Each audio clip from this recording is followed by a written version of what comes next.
It was announced today that former U.S. Senator and Wabash Valley native Birch Bayh has passed away at the age of 91. People around the country were impacted by Bayh's legislative work.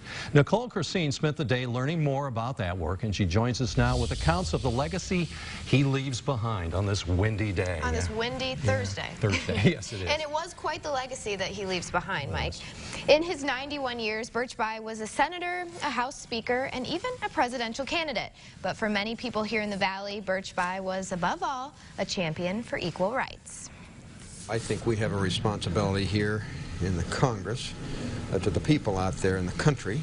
Duty to one's country, a value that former Senator Birch Bayh stood by, and one that allowed him to become a household name in the Hoosier State. Even today, when I do Title IX presentations on campus to faculty, staff, and students, I have a PowerPoint slide, and I always introduce it by saying, by a show of hands, who recognizes the name Birch Bayh? And Indiana residents will usually raise their hand. In light of his passing Thursday, representatives from Indiana State University share the legacy he leaves behind in the city he was born in. We do more in his passing, as he was a champion for education and educational rights. And we are proud that the Bayh College of Education carries his name and honors his legacy. During his tenure as a legislator, Bayh pioneered several educational movements, including one piece of legislation that changed the tides of educational history. The Title IX legislation that he authored and got through Congress and passed nationally allowed me not only equal opportunity to go to college, but graduate school and complete a further degree. As lead sponsor of the Title IX section of the Higher Education Act, Bayh spearheaded the ban of discrimination against women in college admissions and sports. But Title IX coordinator Stephanie Gamble says the law does much more than that.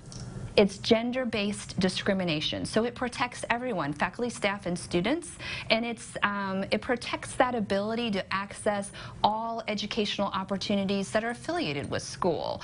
Former WTWO anchor Tom McClanahan fondly remembers an encounter with Bayh at a forum he worked PR for. And I remember him coming up to me afterward. He says, "You really did a nice job, Tom. You know, I don't have a trophy or a plaque or anything like that, but I do remember him shaking my hand." And he had a lot more of a genuine persona than you'll find somewhat these days. And Bayh's legacy is one that many Hoosiers won't soon forget. Well, it's a great source of pride for the state of Indiana, and I have to believe that if I, 40 years after its implementation, still have his name on my PowerPoint slide, that in 40 years they'll still give him that credit, and people will still talk about Birch Bayh and what he did for equal rights in higher ed and education in general.